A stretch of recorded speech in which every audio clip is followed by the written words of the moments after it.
I saw it all in slow motion. Funny how the mind works. I was flying backward, falling. I saw a blurry figure, then the roof, then my feet and the roof at the same time. I hit, landing on my upper back first, terrible pain, a crunch, and blackness. What a damn nightmare. I groggily awoke, my head throbbed, my whole torso hurt. I had no idea where I was. I laid there for a few seconds before attempting to open my eyes. I squinted, seeing only a fluorescent light fixture, ceiling tiles. I closed my eyes again. My body was in massive pain, each breath agony. I felt like crying out, but laid there, trying to take stock of what was happening. The first attempt to turn my head told me that movement of any sort was not wise. An electric shock of pain shot down my spine. I tried to look sideways without moving, even that minimal movement hurt. Then I heard the voices. Was that what woke me up? Is he going to live, doctor? Asked the first voice. Yes, but when he will wake up is the question. He was showing signs of coming around earlier, then passed out again. We just need to be patient, said voice 2, who I assumed was the doctor. He's a lucky man, considering what happened. The MRI showed no cranial bleeding, but there's already a little swelling.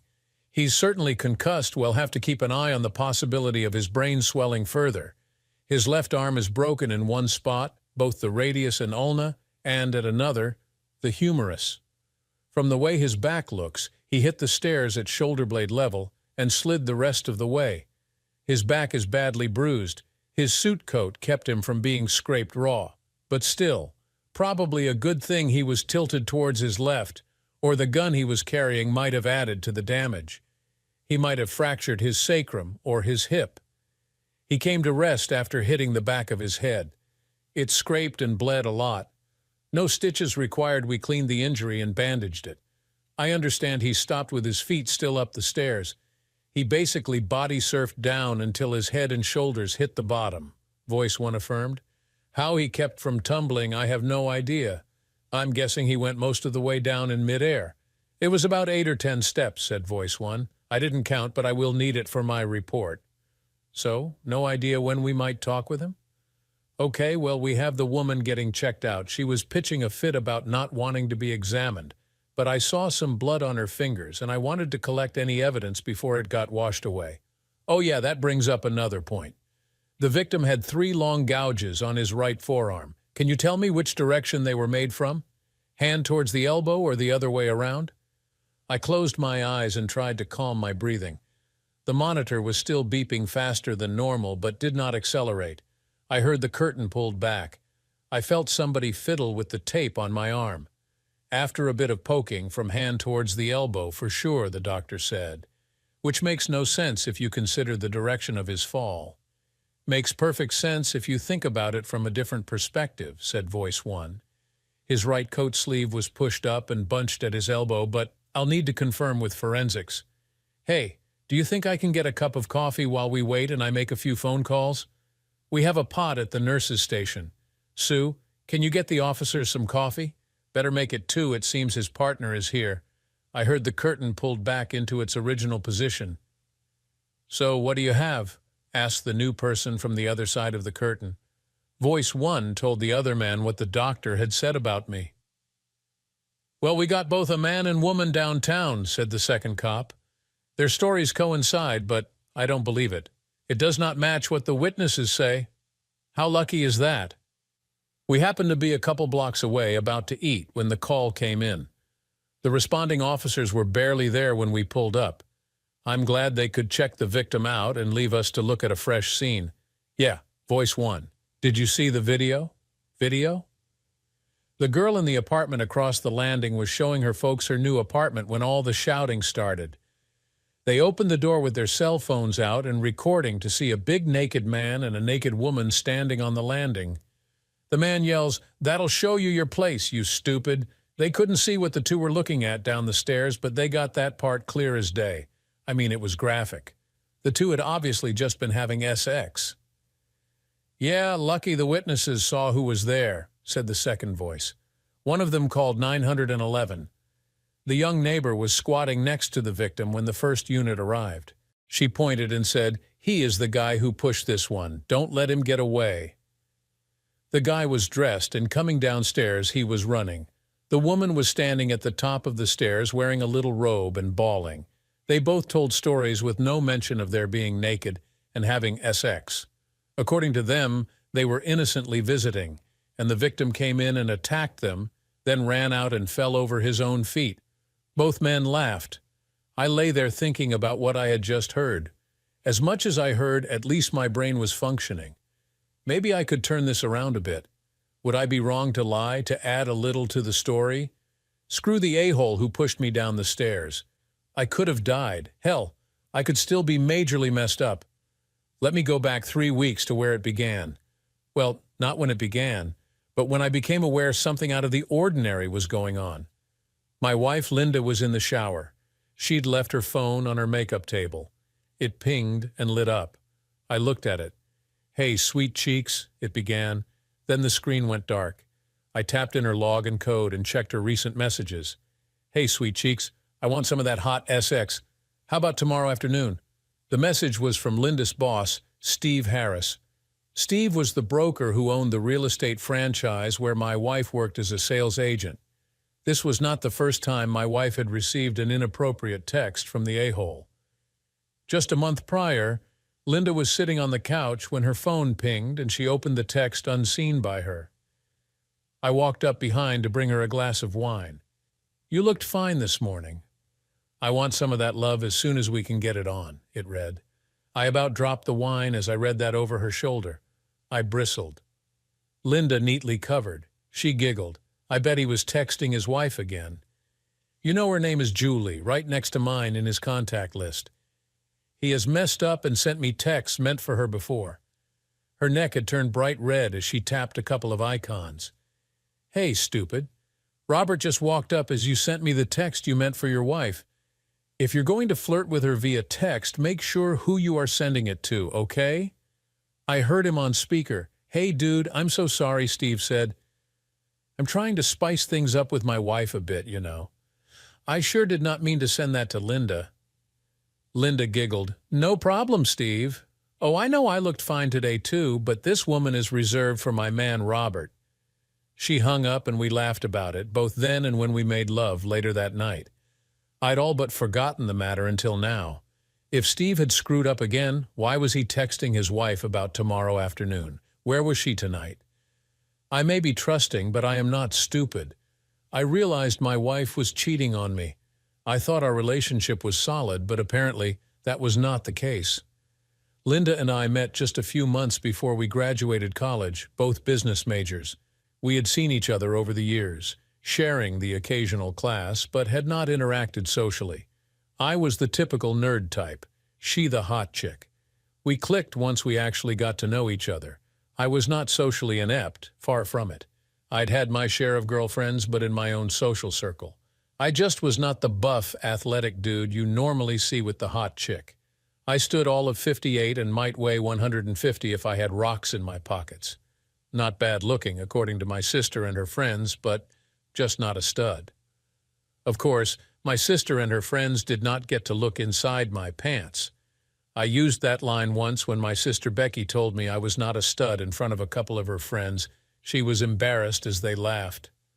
I told them I packed every bit as much in my pants as those big boys they were so fond of admiring.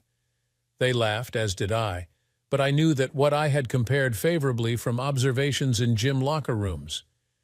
My claims were validated one day when I overheard Linda tell Becky, "You and your friends tease your brother and he teases back, but let me tell you, he packs every bit as much as anybody I've ever seen." Becky and her friends sputtered in embarrassment. It was not a large member my wife was seeking, it was money. We got by, but we were not rich. She made enough sales to pay her business expenses and have a little spending money, but she could not have supported herself on her commissions. I supported us with my sales rep job. After graduation, I had decided to continue my education and add accounting to the mix.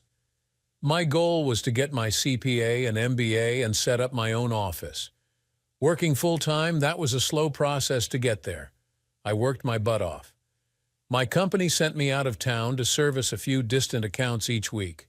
I would see one client in Greenfield in the afternoon, drive to Santa Rosa that night and spend the night, see the client there the next morning and drive home. I'd have the whole weekend to spend with my wife. Now that I was aware of a possible fox in the hen house, I began to pay attention. Steve and his wife were over a decade older, both about 40. They had twin boys finishing high school and a third, a freshman at the local university. Linda and I had barely even begun talking about raising little ones. I admittedly wanted some after 5 years together, 4 of them married. I was ready. We had been talking recently about her going off the pill and us working on getting her pregnant. She might have already stopped taking them. Now, suddenly, I was glad we had waited. I realized I'd never have a child with Linda. I had looked forward to a fun night. That was why she was in the shower getting freshened up.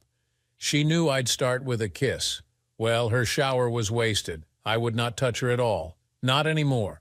I'm not one of those guys who go for one final SX with a cheating witch. I went to our spare room where we kept the computer and began to surf for information.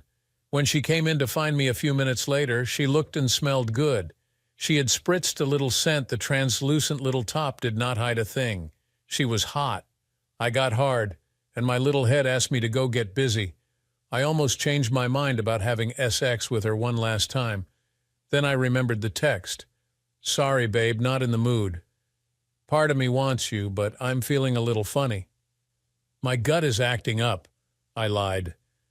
She looked at me wide-eyed, and before she could say anything, I stood and rushed past her to the bathroom, making out like I had no time to wait. She called in to tell me she was going to bed and asked if I needed anything.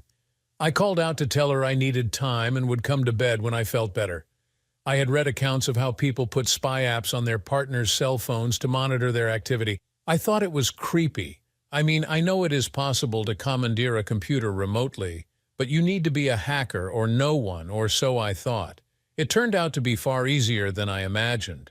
Many people would not think it proper to spy on a spouse, but it is totally legitimate to monitor a child. That is how the apps are advertised. Protect your kid from a possible predator. Monitor their cell phone activity. Know their location.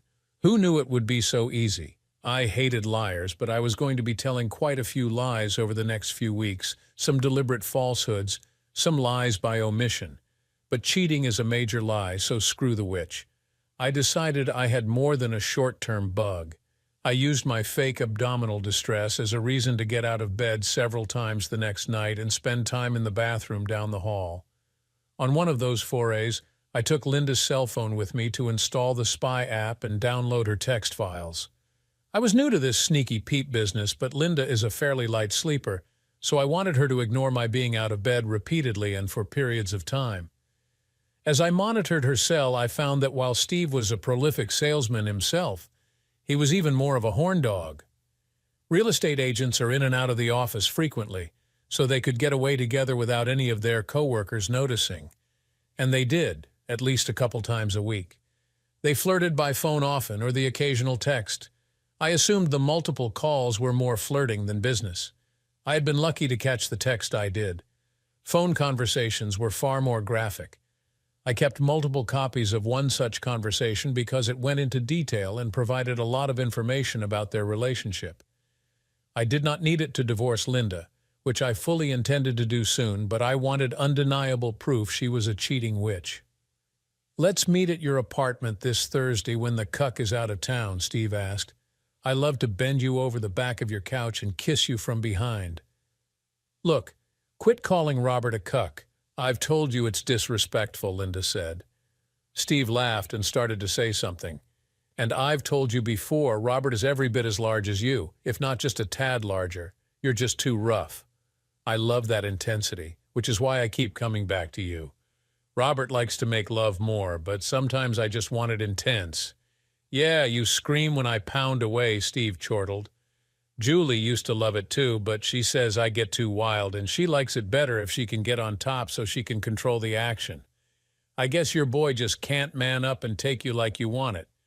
Well, your jackhammer Energizer Bunny act is what I want every now and then, like a couple of times a week. But making love is great. I should have no complaints. Robert gets with it on occasion, but when I start to hurt, he stops. You just keep kissing me until you're done. My guts are sore, but I love it. I'm madly in love with Robert, but sometimes I just want to have these wild sessions. Robert just has a nice balance of tickle and pain and does not try to mark me, Linda said. And if you call him a cuck one more time, you won't get any this week, at least not from me. You'll have to get on your knees and beg your wife. If you want to kiss me, you're going to have to wear a raincoat, and I am worried about that in case it breaks. Robert and I are going to have a baby. I hate raincoats, Steve groused. Well, it's that or no SX, Linda said. And in case the raincoat breaks, I'm going to have some spermicidal douches handy. Afraid my swimmers are better than the Sea of Roberts? Steve laughed. Nice save there, Linda laughed. No, but I can't take the risk. Steve laughed. All babies look alike. I've had 3, and they were all ugly at first. And he'd be stuck if his name is on the birth certificate. That'd be funny to have him raise my kid. No, they don't. Babies are cute, and you need to remember he'd have a year to contest it, Linda said seriously. And you can bet if you divorced me because you were the father, I'd come after you for child support. You want to take the risk? Screw that. Maybe I ought to get snipped, Steve said. Julie certainly does not want more, and I don't want to give up that hot SX. You are a wild one. Well, snipped or not, Steve can have the 304, I thought. That conversation might not be admissible in court because at least one party has to be aware they are being recorded. It might even get me in trouble because of some civil rights violation, but I did not care. I wanted absolute proof Linda was cheating. I knew she would try to make me out to be the bad guy with friends and family. She'd claim the affair was all my imagination, or she only did it once or twice. How I was being unreasonable and not willing to forgive her a little indiscretion. Little indiscretion? These 3 weeks while I got my ducks in a row were really dampening my former love for my wife. Once I knew for sure, I started the process to get rid of her. The first thing I did was to pay off all our debts. I had some significant college loans. Linda's were relatively small, but I paid mine off first. We were always careful with credit card debt. Our cars were paid off. We had even started to set aside a little money for a house, since a mortgage was not that much more than what we paid for our apartment rent. I also began to stash a little cash. I knew I could not hide too much as we did not have that much, but it made me feel better to get something over on the witch. My research told me I'd be paying alimony for a few years since she did not make enough selling houses. I hoped to minimize that a bit. I wondered if I paid my lawyer up front for his whole expected fee, if that would work to decrease our cash. I trimmed our cash reserve as much as I could. I started to have my paycheck diverted, but I knew I would still have to give Linda her half. I just did not want her taking more. I had seen and retained an attorney who was working on the papers. Once I had her served, the wood hit the fan. Now, back to that fateful day at the start of my story. I was supposed to be out of town. I had a coworker take care of those accounts the previous week as well, so I could attend to my private issues. In my spare time, I worked through possible scenarios. At first, I thought I wanted to be surprised and shocked to find them in bed when I came home unannounced. I envisioned running a naked Steve off at gunpoint, maybe even not letting him stop to pick up his clothes. I'd throw his car keys to him once he was outside in the parking lot, or just shoot his balls off. Then I fantasized about taking a tire iron to him, busting him across the head or backbone while he was pounding away, breaking some ribs or bruising a kidney. Any of that would mean jail time for sure. I could not explain the tire iron as anything other than a premeditated attack. All my friends were aware I had a concealed carry permit and frequently had a pistol on me always when I traveled. There was no way I would square off and go toe-to-toe with Steve in a fight. I was 58 and now weighed a whole 150, having gained a few pounds since college. Steve stood at least 62 or 3 and weighed 230. I know because he would brag about how he still weighed the same as he did when he played college ball. That crap about standing up and fighting like a man is just that crap. David was smart enough to not face Goliath on the battlefield armed the way everybody at the time considered fair combat. He got out his handy-dandy slingshot and nailed the bastard. Of course, nothing in the Bible calls that unethical or cheating. It was written how God guided David to win. I just wish I had been as smart as David. All my plans and daydreams went out the window when I unlocked my apartment door. I knew they were in there. I saw Steve's car parked out front next to Linda's. Later I would claim I did not recognize it. I was quiet when I opened the door, not jangling my keys as I returned them to my pocket. It would not have mattered, neither of the cheating a-holes would hear a sound over their grunting and wailing. Do me, kiss me," Linda's words hit me like a sledgehammer. All my plans were forgotten. She was bent over the back of the couch like they had described in the phone call I had recorded. He was standing behind her, jackhammering into her.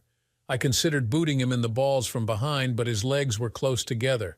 Steve was just about to climax when I hit him in the side, knocking him off the witch. "You scum sucker," he screamed as he realized what had happened. I had not knocked him that far or that hard, just out of Linda. He was fast for a big man and grabbed me by the front of my suit coat. I tried to punch him to get away and get my pistol out, but a suit coat is pretty restrictive for fast, rapid movement like that, not like in the movies.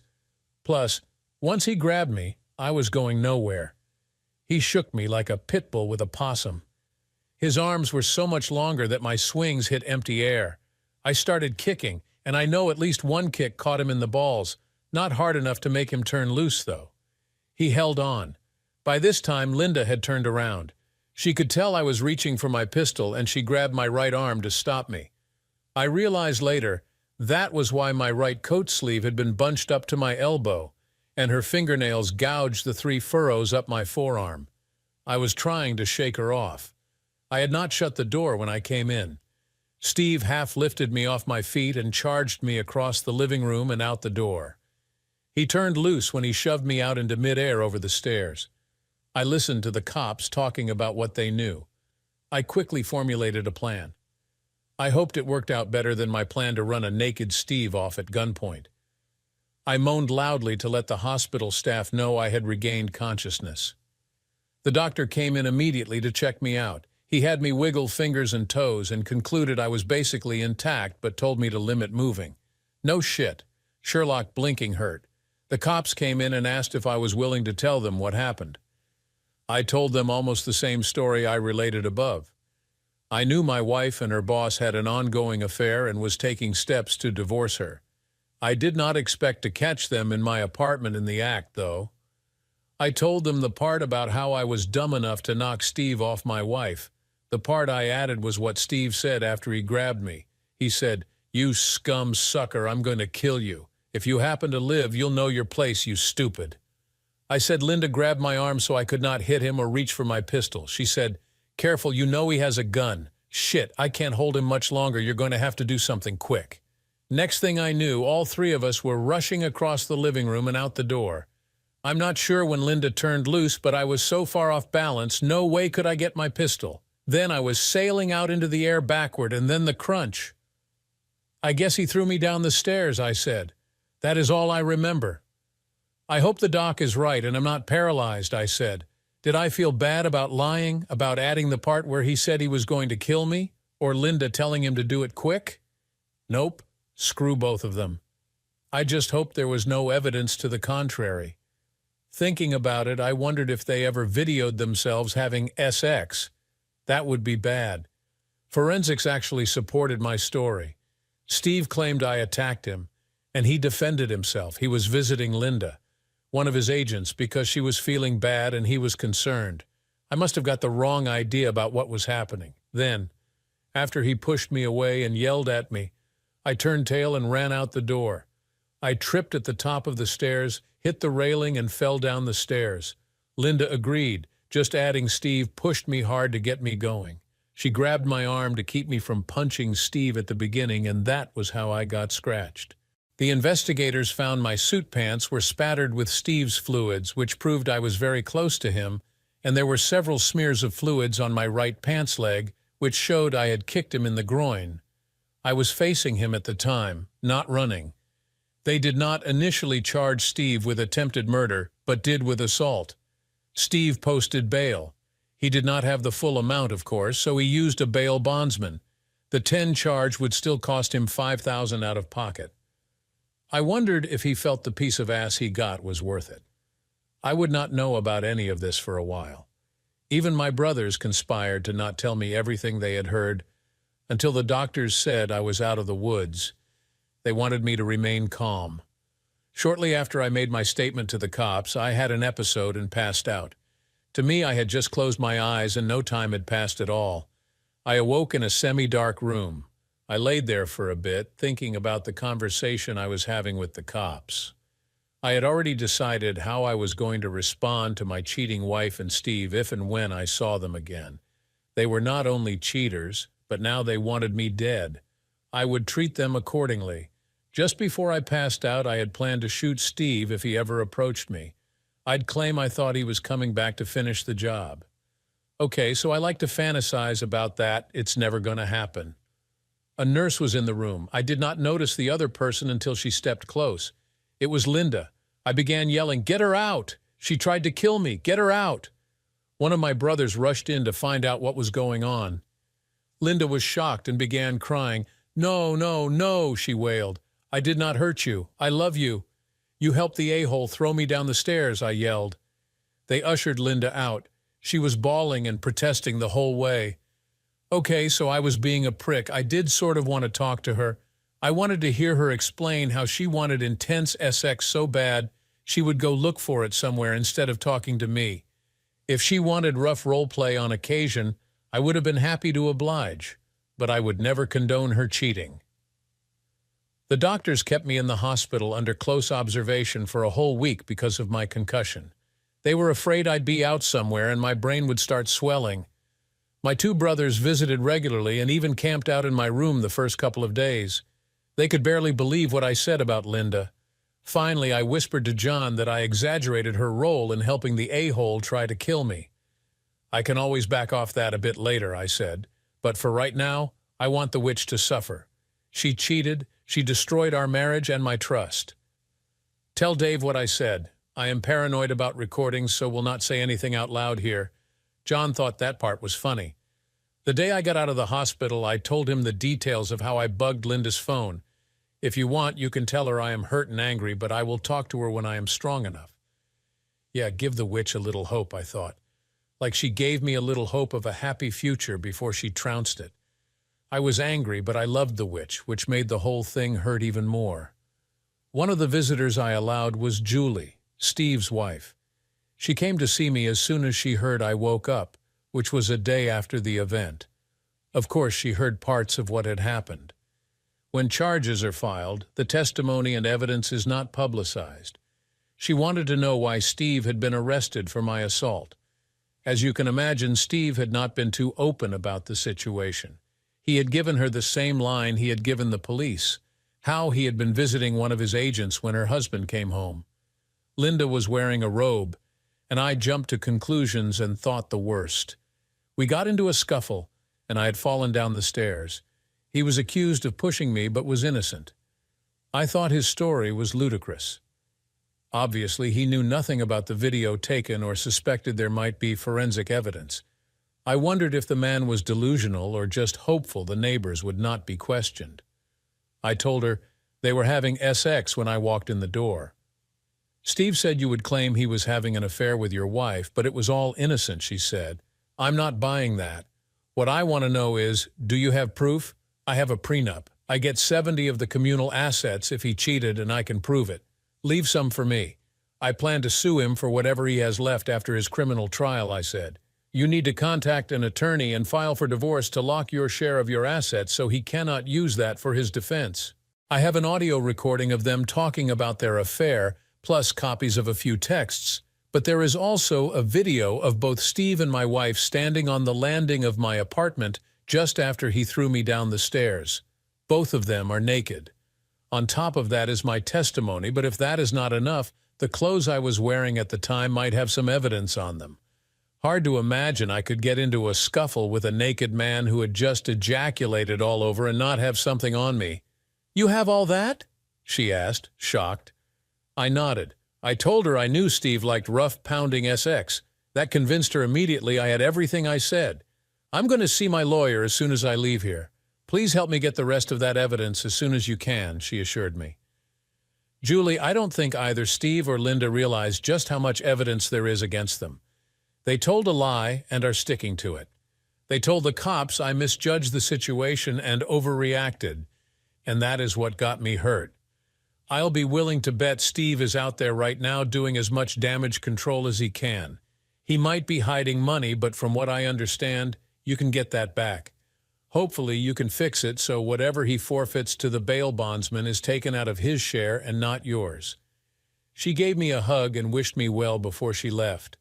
I had met her before when Steve had parties for his agents, like at Christmas and other holidays. She was nice. She did not deserve the storm coming her way. I didn't either. The day after I got out of the hospital, I was sitting at my family's fishing camp. I planned to take as much medical leave as I could, then I would burn my vacation time. My boss knew the situation and told me he was working on a way I could work remotely a couple of hours a day as I recuperated and still draw my regular pay. I thought about how I lied and compounded their offense of cheating into a crime. Then I reconsidered. I did take a backward tumble down a stairway. It was not due to my own clumsiness. I was pushed forcefully. Maybe Steve only wanted me out of the way so he could get his pants on without getting shot. But I really did not care. I was going for the jugular on his ass. That morning I was very, very busy. I canceled our credit card. I left Linda her half of the balance, which was not much since I had paid our debts. I had not wanted to tip my hand too early, so I waited. Now it was time to finish it. I might have to pay it later, but for now, I could make things as uncomfortable for Linda as I could. The rent and utilities were all paid up, but I was not going to provide a penny for Linda to eat or for a drop of gas for her car, not until ordered to do so by the court.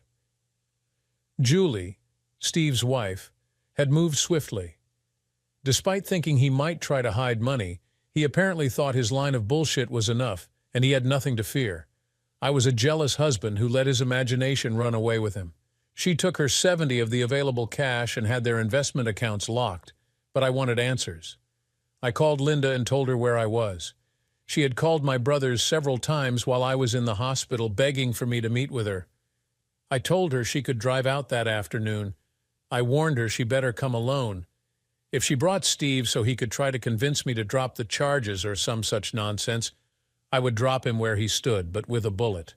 If I saw him, I would assume he was coming after me. I said this almost hoping they were recording what I said. I wanted it on record I was not going to risk another attack. It was a tearful meeting. I will admit I hated losing the woman I loved, but not as much as before. I was sure she loved me, but not enough to not cheat. Crossing the gap between fidelity and being loyal, she missed that boat.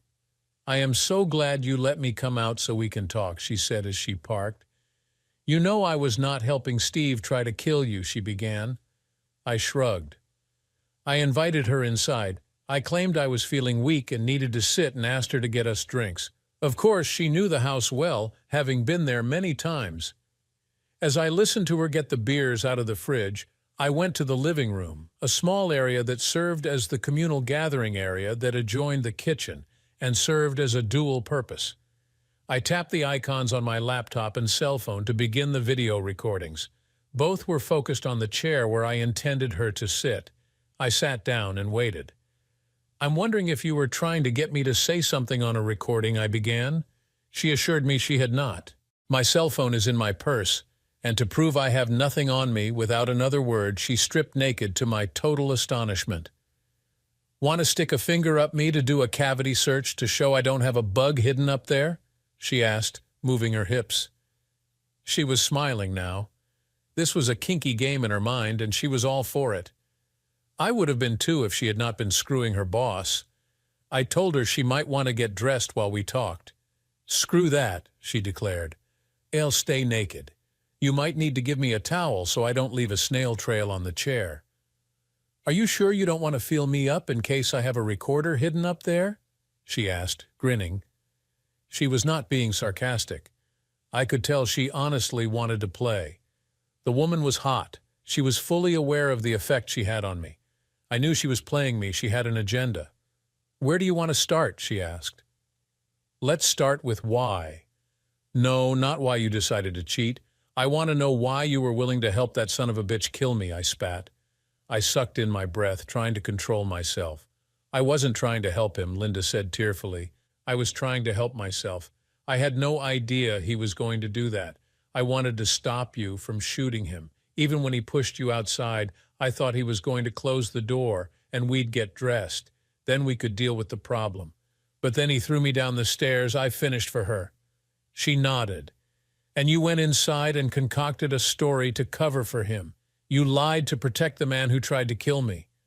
She looked at me, her facial expression a combination of horror and guilt. She nodded again. Yes, I thought. I was afraid you were dead, she said. He pushed you so hard you just flew out into the air. I looked down and you were not moving. Your eyes were not even closed. I was terrified. You did not even check on me. The police told me when they arrived. Cheryl from next door was kneeling next to me. But you were up on the landing in a robe, just crying, I said. You went inside, the a-hole got dressed, and you put on a robe. I guess you made up a quick story about how I came home to find you in a robe with your boss. He had just come over to check on you because you called in sick. I got the wrong impression and attacked him. He defended himself, and when he came at me, I ran like a chicken, tripped and fell down the stairs. All an accident. I didn't describe it that way, Linda said. Then she paused. How do you know what we said? Because the cops interrogated me, I said. Two people told one story, I told another. I had a head injury, so they wanted to make sure I could not have misinterpreted things. I noticed they just charged Steve with assault, not attempted murder yet. I thought, tell me why you lied your ass off for the son of a bitch, helping him get off. I was scared, Linda declared. I'm sorry. I did not know if you were even alive. Steve told me that if you had a head injury and were still alive, you might not even remember how you got hurt. We heard the sirens, and I did not have time to go get dressed. I just had my little robe. We made up a quick story and went out. Steve thought he might get away. If he did, I was going to say it was you and I having an argument, and you tripped. There were so many holes in her story. I did not even mention Cheryl from next door, and her parents were at least witnesses to her and Steve standing nude on the landing, if not the actual assault. You were willing to go that far to cover for his butt? I asked, aghast. She nodded. He said he'd make it up to me, but if the truth came out, he would lose everything, and we'd both go to jail.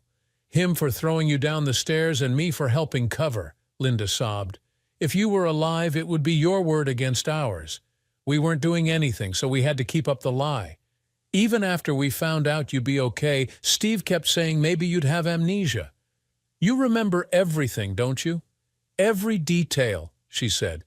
You were talking about him losing most of his money because of the prenup with his wife, aren't you? You know I already told her what I saw. She needs proof to invoke the prenup. Your word is not enough, Linda said. Steve asked me to tell you he will pay you off if you change your story about him pushing you down the stairs deliberately and about us having sex. He will give us $50,000, $25,000 each. We can use it for counseling. I'll quit my job and we can get back together. I had not expected this. I know I must have had an incredulous look on my face. Do you really think I would ever cover for him? Plus, there is no way he can get that kind of money without his wife finding it. You gotta know she is checking their financials. He won't be able to buy a candy bar without her knowing, I said. He already has it in a secret account, Linda said. He has been hiding money in an offshore account for years, Royal Bank in Grand Cayman. He has been putting money in an account there using his oldest boy's name and social security number. He called it his retirement fund. He says he will give us some. All you have to do is change your story. Please, Robert, we can get back to where we were and have a nice little nest egg. Steve means nothing to me. He was just a good time. You are what I want. I want a family with you, she pleaded. I started chuckling. Do you not see all the holes in your story? I said, shaking my head. First of all, I'd have to lie about what happened. Linda told me I could say I was confused and maybe Steve was just coming at me and I panicked. Do you really think he would pay either of us a nickel once I change my story? I asked. He'd laugh his ass off about how he got over on me again. First he made me a cuck, and now I would be a dumb cuck who changed my story. He knows I'd never be believed if I changed my story back later. Plus, why in hell would he ever confess to you he has been hiding money for years? He is not that dumb, I said. He knows you are gullible and hopes I am too. If it were true, he'd keep it a total secret and not even tell his own mother." Linda looked at me like the lights were coming on. Then she shook her head. "I'm sure we can trust him." I told her, before I even considered something like that, I'd have to see the bank transfer, including the right routing and account numbers and bank name proving the account exists, and then I might consider letting him go for $100,000. "Okay, now for part two," I said. "Why did you let that guy in your pants in the first place? What did I do to deserve that? Not man enough for you anymore?" She teared up slightly. "How long have you known? When did you find out?" I shook my head silently. "You did nothing wrong. We had a great marriage, an active SX life. You and I had SX 3 times a week at least until you got sick with that stomach bug and then cut me off. Oh, I am so stupid." "That is when you found out." She looked at me tearfully and continued. All this time she had made no attempt to sit ladylike, not spreading her legs. She sat casually, her crotch open for display. Now she got embarrassed and reached down to put on her panties and shirt. "Okay," I said, breaking the silence. "When did it begin?" "About 3 months ago. We did not have SX at the beginning. I mean, not even once a week. I'm not even sure why I thought to start. I mean, we had no problems. Sure, Steve flirted. He flirts with everybody. Hell, he'd flirt with you. Only he would call it getting friendly and establishing a rapport. I really can't say when that turned sexual. Well, that is not right. A lot of what Steve said had a sexual context. I think it was one day when he said he was unhappy with his SX life at home. He hinted he wanted to talk to somebody, and like a fool, I listened. I know now where it led. It was a trap. I'm not sure Steve intended it as a trap or not. Thinking about it now, I wonder if he did it with other girls before me. But at the time, I found it arousing just to hear him talk. He told me his wife preferred to make love, not get down and dirty like they had years ago. He missed the wild, pounding, animalistic SX they had when they first got together. I could not help it. I was aroused as hell. That night, I jumped your bones. I did not even need any warming up. I climbed on top of you and rode you to a couple of orgasms. You were happy to help me. You did not even ask what got into me. Well, you did, but I did not tell you the whole truth. I just told you I wanted you to screw me and make me yours, and you did. I have thought about that night a lot since. Just the memory of that night has me on the verge of climax. Linda paused to see if I took the bait. As much as I really wanted to, I sat in my chair, clenching. She took a few deep breaths and continued. "I wanted that high again, not a drug high, a sexual high," Linda said. "That was over a weekend, and we screwed like rabbits the whole time. I remembered it, so did I. It was a great weekend. My wife was all over me. We did nothing but have SX and then rest and eat a little so we could screw more." The next week, Steve and I talked. I did not tell him about us screwing our lights out, not at first. He told me he had one good, hard SX session, and Julie wanted the rest to be sensual lovemaking. I was aroused enough. I did what I swore I would never do. I talked about us having SX. I told him we had a wonderful time the whole weekend. That week you and I had SX probably every night. It was all good, but none of it was the mind-blowing SX we had the previous weekend. "Steve said he could give me that any time," Linda said.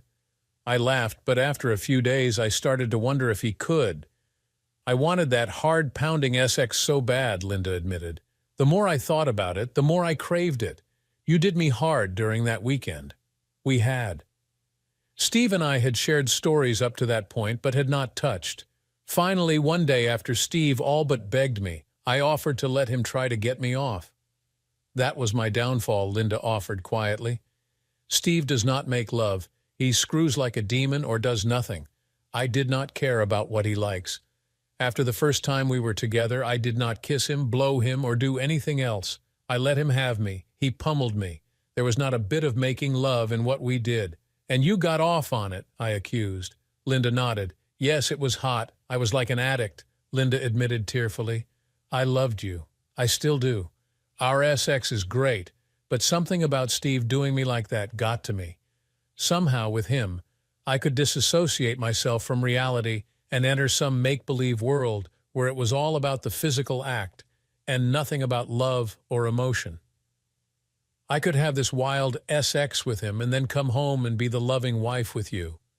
I never thought it would get out of control. I didn't think I would get caught. I know it was selfish and wrong. I just couldn't stop myself. You couldn't stop yourself, I repeated. Do you hear yourself, Linda? You sound like a junkie. I know, she whispered. I know it sounds pathetic, but it's the truth. I am ashamed of myself. I never meant for it to go this far. I never meant to hurt you. You didn't mean to hurt me. You think that makes it better? I asked, incredulous. You betrayed me in the worst possible way, repeatedly, and you want me to believe you never meant to hurt me. I don't expect you to forgive me, Linda said quietly. I don't deserve it, but I do love you and I want to try to make things right. I laughed bitterly. Make things right? You think we can just go back to the way things were? You think I can ever trust you again? Linda's eyes filled with tears. I don't know. I just want a chance to try. Please, Robert, give me a chance. I shook my head. I can't do that, Linda. I can't go back. Too much has happened. What are you going to do? She asked, her voice trembling. I'm going to divorce you, I said firmly. I'm going to take everything I can from you and make sure you and Steve pay for what you've done, Linda sobbed. Please, don't do this. I can change. I can be the wife you deserve. You had your chance, I said coldly. You blew it. Linda looked at me, her face crumpling. I'm sorry, she whispered. I'm so sorry. I stood up, feeling the anger and betrayal coursing through me. Save your apologies. They mean nothing to me now. I walked out of the room, leaving her there, naked and crying. I didn't care anymore. She had made her bed, and now she would have to lie in it, alone. I called my lawyer the next day and told him to move forward with the divorce. I wanted it done as quickly as possible. I wanted to be free of Linda and her lies. I wanted to start over, to build a new life without the shadow of betrayal hanging over me. The weeks that followed were a blur of legal proceedings and emotional turmoil. I stayed at the fishing camp, avoiding any contact with Linda. My brothers were supportive, helping me through the tough days and nights. I focused on healing, both physically and emotionally. Linda tried to reach out to me several times, but I ignored her. I didn't want to hear her excuses or apologies. I just wanted her out of my life. Steve tried to contact me too, offering money to change my story, but I refused. I wasn't going to let him buy his way out of this. He would face the consequences of his actions just like Linda. The day the divorce was finalized was a turning point for me. I felt a weight lift off my shoulders. I was free. I could move on and start fresh. I didn't know what the future held, but I knew I wouldn't make the same mistakes again. I would be more careful, more vigilant. I would never let anyone betray me like that again. As I packed up my things at the fishing camp and prepared to leave, I felt a sense of closure. The past was behind me, and a new chapter was beginning. I didn't know where I was headed, but I was ready to face whatever came my way. I was stronger now, more resilient. I had survived betrayal and come out the other side, and I knew I would never let anyone take advantage of me again. Thanks for watching. What would you do if you found out your spouse was cheating on you with their boss? Share your thoughts in the comments below, and don't forget to like and subscribe for more real-life betrayal stories. See you in the next video.